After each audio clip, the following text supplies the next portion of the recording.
Hi guys, welcome in this channel. This reading is for Libra. So energy of Libra zodiac sign. Energy of Libras.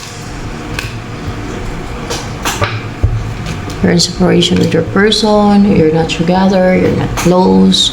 Umaring masamang loob mo sa kanya, mabigat ang loob mo sa kanya. But you're spiritually connected. Or sa High Priestess ay malakas na talaga intuition mo.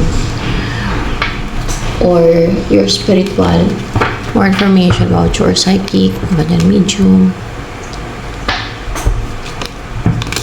You're defensive. Pwede naglalagay ka ng dipinsa. No? Sa 701 kasi defensive ka, kailangan mo protektahin yung sarili mo. You have fear na baka may ma-atake, gumawa ng deceit, ganyan. Kaya kailangan mo ipinsan yung sarili mo. Pwedeng spiritual na dipinsa or else ay naging defensive ka sa pananalita mo or ay defense. Nilalagay mo sarili mo o ginagawa mo para makasama yung sarili mo or kung sa mang area ng buhay mo. And Magician in reverse. More clarification with the Magician in reverse.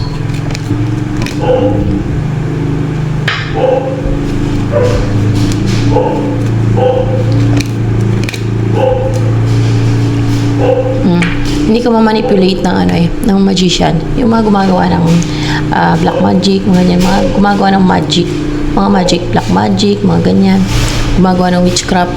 Hindi ka nila ma-manipulate, hindi ka nila maharangan. Hindi sila superior sa buhay mo. Hindi ka nila makontrol. And because of that, recover ka sa manipulation nila, sa deceit nila, sa lies and deception na kinreate or sinent nila sa isip mo ng magician na yan. Maring isa lang siya, no? Kasi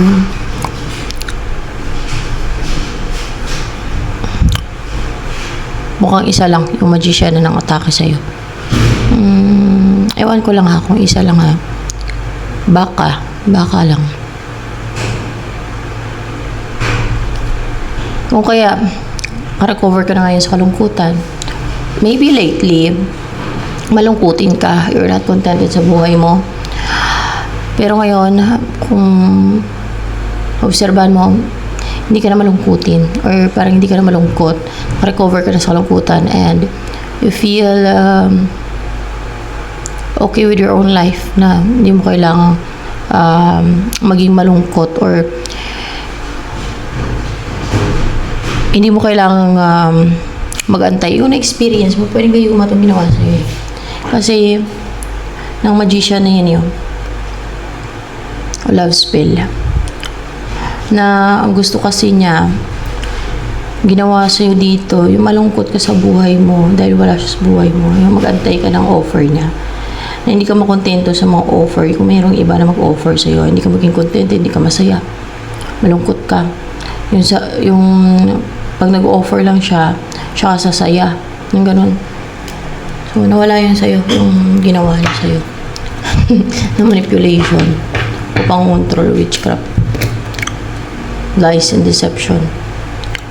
Now you are celebrating or rejoicing kasi ibig sabihin nito nagtagumpay ka, no? Kaya kahit hindi ka naman nag-celebrate talaga na parang masaya ka, masaya, maaaring masaya with your family, with your friends, or masaya ka kasi hindi ka na malungkot, hindi ka na kasi influensyado, hindi ka na control ng like gayuma yan. Maaaring gayuma talaga yan dito pa lang gayuma yan. Ayan ko pa, love spell o potion. Ano ang ginawa sa'yo? Baka love spell lang yan. Wait lang.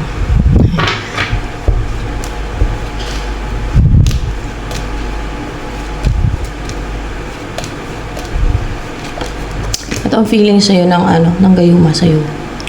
Si the moon.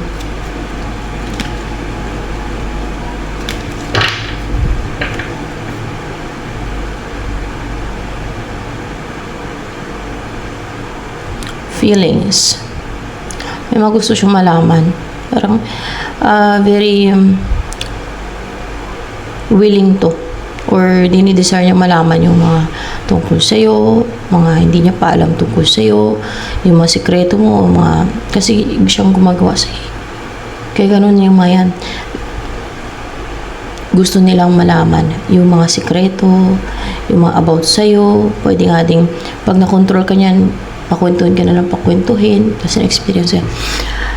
Pakwentuhin ka na lang pakwentuhin para makakuha sila ng maraming information. Through what? Through spell.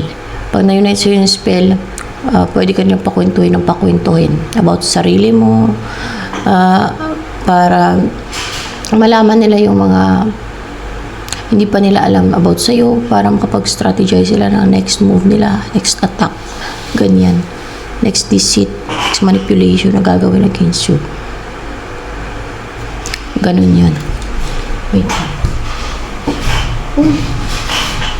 Ang ingay ng mga aso.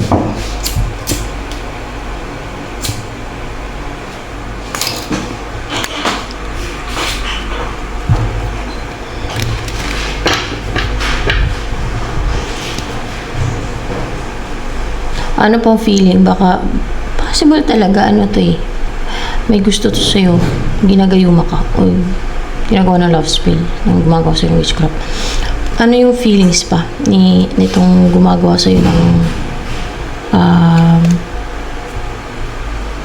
yung gusto mangontrol sa'yo na hindi ka na makontrol, hindi ka na ma-manipulate ng witchcraft niya? Very passionate. And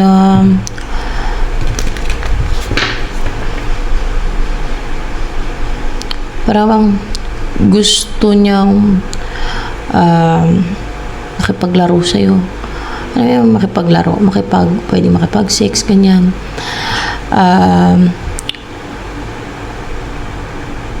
And excited to excited. Nandun yung excitement niya. Feelings of excitement. Excitement. O, excited siya mapangasawa ka. Excited siya na maging provider mo o mag-provide ka sa kanya, or maaaring maging provider mo or mapangasawa ka, in short. Kasi syempre pag napangasawa mo yan, lalo kung lalaki yan at ikaw ay babae, siya talaga mag-provide. Pero kung ikaw ay lalaki, siya ay babae, depende na sa inyo. So,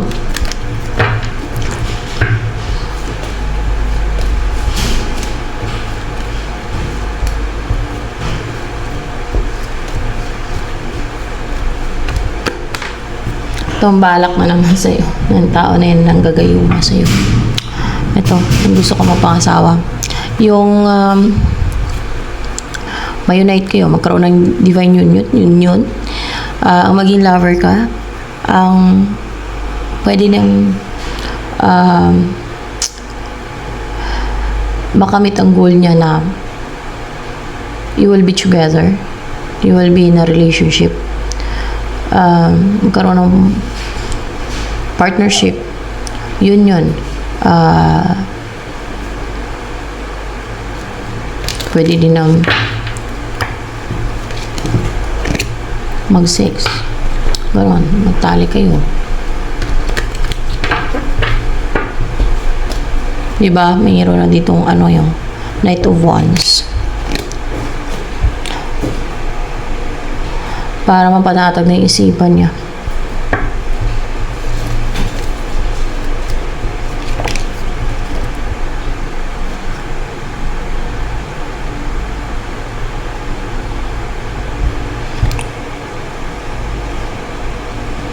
So, hindi pala na yun ang rason kung bakit, hindi pala yung rason na mapanatag na yung isipan niya pag nagtali kayo.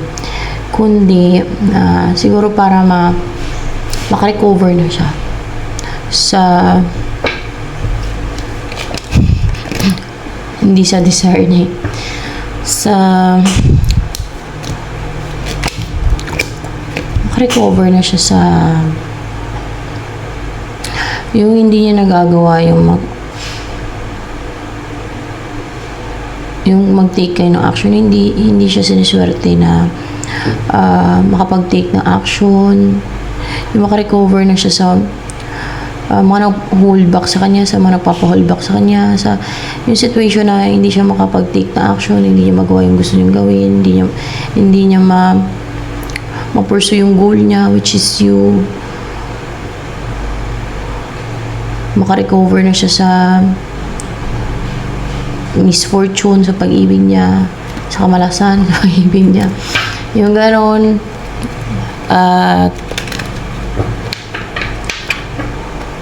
para matahimik na isipan niya. Matulog na siya na mahimbing. Hindi na siya mag-overthink. Kasi nakuha ka na niya. O, diba? Makampante na siya pag nagtalik kayong dalawa.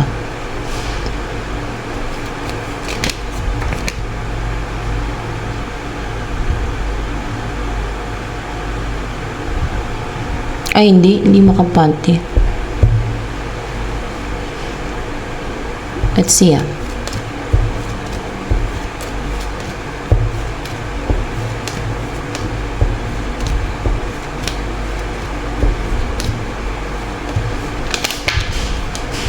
Ang reason kung bakit gusto niya makapagtalik para makarecover talaga siya sa heartbreak pala. Sa sakit, sa pagkabigo. Kasi mukhang nabigo to sa'yo, or hindi siya sinwerte kasi bago siya makarecover sa pinagdaanan niya na gano'n. Para makarecover na siya sa emotional turmoil, sa heartbreak, sa nasaktan yung puso niya, sa pagluluksa, sa pagiging malungkutin, gano'n.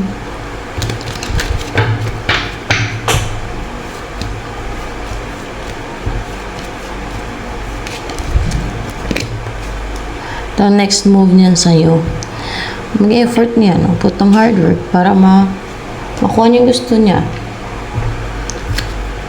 Ano bang gusto niya? Yan na yung sabi ko kanina. Mag-is kayo. is to mag-is. Alam niyo na yun. Ulitin ko pa, kasi, alam niyo naman, yung ibang viewer, pwedeng sensitive. So, mga ganun. Or baka hindi maganda sa pandinig nila, no?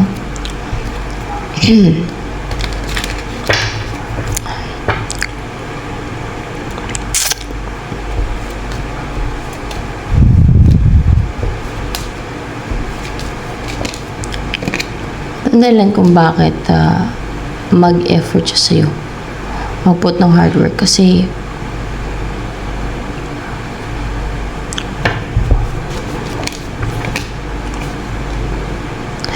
mukhang hindi komportable yung buhay mo.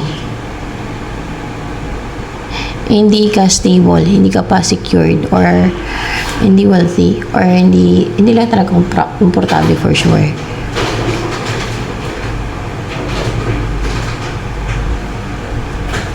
Gagawin ka niya na cold, hindi mahina.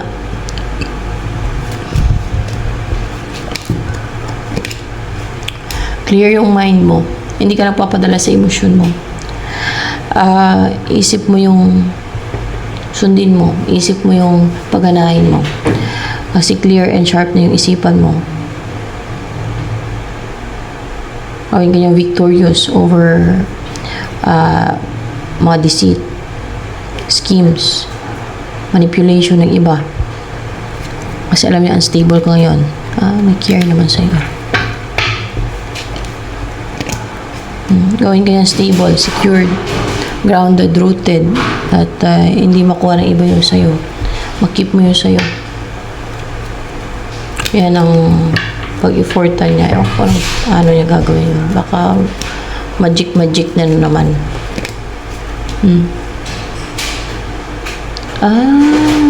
Meron dong gagawin. Spiritual. Para bang utusan ka niya. Diba? Ano to? Spiritual to yung gagawin niya. Alam mo yung sundin mo yung yung utos niya, through spiritual na ginagawa niya. Para bang paniwalaan ka sa beliefs niya. Pwedeng lies and deception, manipulation, o kung ano yung utos niya sa isip mo, ma-unite sa'yo, yung ganun. And,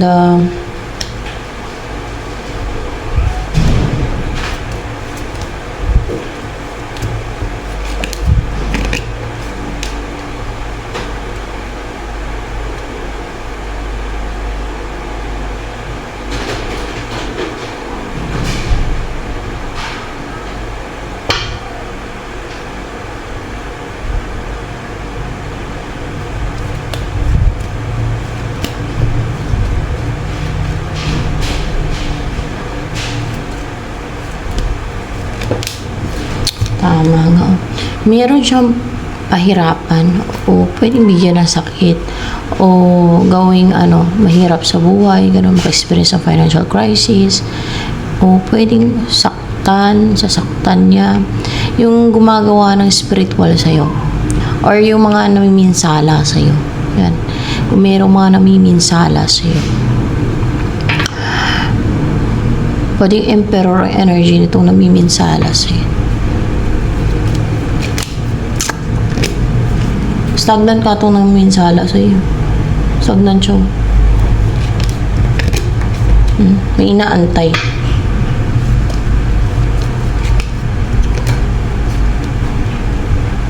Ang inaantay niya ay makaalis siya, makapag-travel siya.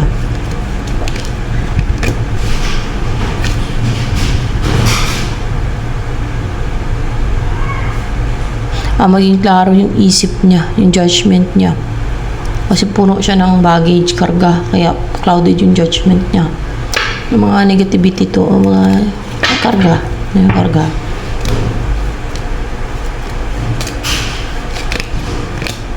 Balik sa kanya yung mga karga na yan eh. Binalik lang yan sa kanya yung mga karga na yan. Kaya puro siya karga. Yun yung mga nagka-clouded sa judgment niya. Yan.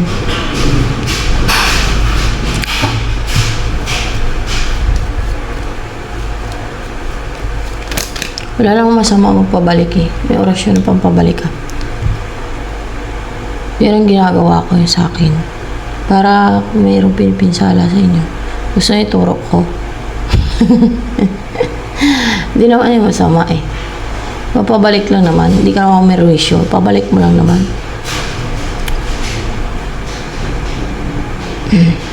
Yun lang naman. Hindi ka naman yung pinsala o mamerwisyo. Pampabalik lang. Para kung ano yung sinensa yun ng mga sumpa o kung tigal po sakit ay babalik. Wala ding masama itry. Pero inano ko na yun, kinlarify ko na yun kung witchcraft pa yun, kung black magic pa yun. Hindi daw eh.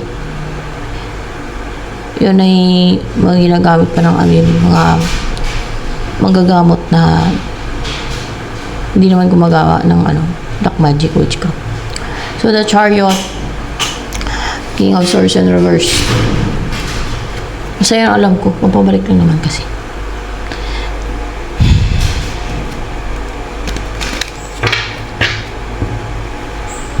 Wait lang. Naturo ko sa inyo. Comment down below. Kung gusto nyo lang. Baka mayroon kayong mga alam na sa inyo. So, okay na yun pag mayroon kayong alam na sa inyo.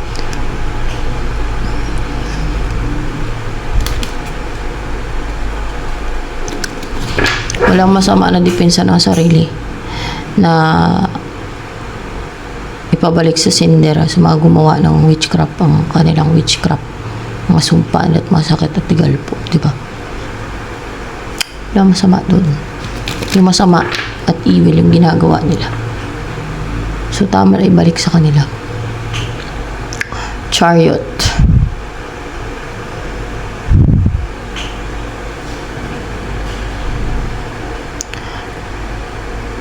Gusto nito umatake. Inantay lang to eh.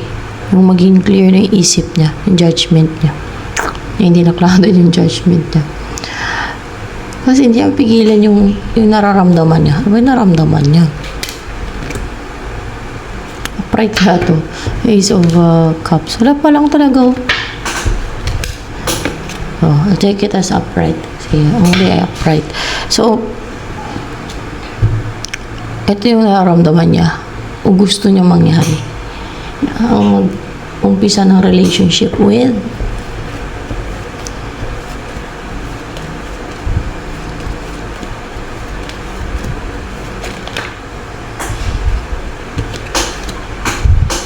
sa'yo. Yan. Gusto niya kasi bumuo ng family with you. Yan. Magkaribal pala tong dalawang to.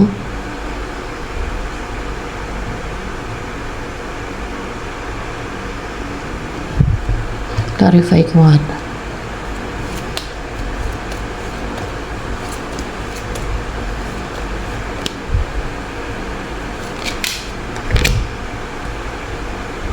Bibigyan niya to ng sakit. Bibigyan niya ng sakit to. Ni King of Pentacles. Itong stagnant na to. Stagnant na nga to. Bibigyan niya ng sakit. Huwag kasi gumawa ng witchcraft. Kasi pwede din ipabalik yan eh. Tapos may parusa pa sa kabilang buhay. Implant niya. Wise ba yun? Gagawa ka ng witchcraft? Hindi. Kasi nakasaad sa Bible, sinulat yung sabi ng God sa Bible, yung mga nagpa-practice ng witchcraft and sorcery. Basta isa lang yan eh. Alam ko, witchcraft, sorcery, isa lang yan. Tatapon niya nga sa lake of fire na may sulfur ang kaluluwa ng mga gumagawa ng ganun. Ano pa kaya kung sige kak gawa, di ba? Hindi ka matigil. Kung sige kak gawa, ano pa kaya? Akala nila eh, joke. Yung warning ng God na yun. Hindi yan joke. Tapos napabalik pa nga sa kanya yun. And Page of Pentacles. Kaya sa kanya galing, hindi pabalik. Sa kanya yan galing eh. Di sa kanya nakarga. Ay sa kanya galing yan. Pinabalik lang naman. Di sa kanya nakarga. Diba?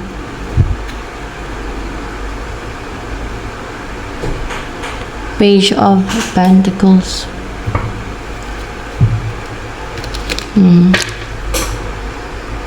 Gusto niya mag-umpisa na there's growth o pag-reach out sa inyo, mag-continuous and then you'll start a relationship, of course, new beginning, and bubuo kayo ng family.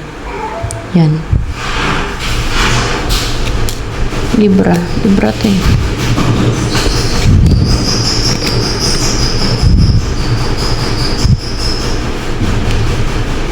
Parang hindi to makapag-rest kasi stagnant siya ngayon, tapos may ibibigay pa na sakit itong isa na to sa kanya at sasaktan siya.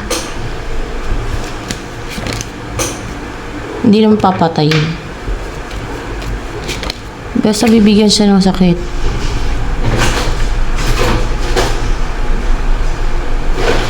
Hindi sasaktan, basta bigyan siya ng sakit, tapos itong Ten of Swords clarification yan.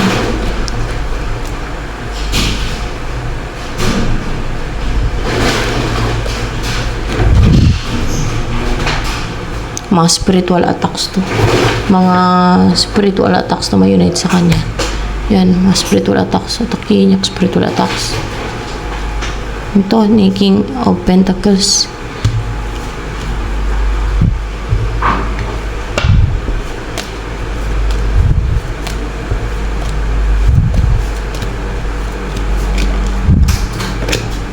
Ay, hindi si King of Pentacles ang mapangasawa mo dito.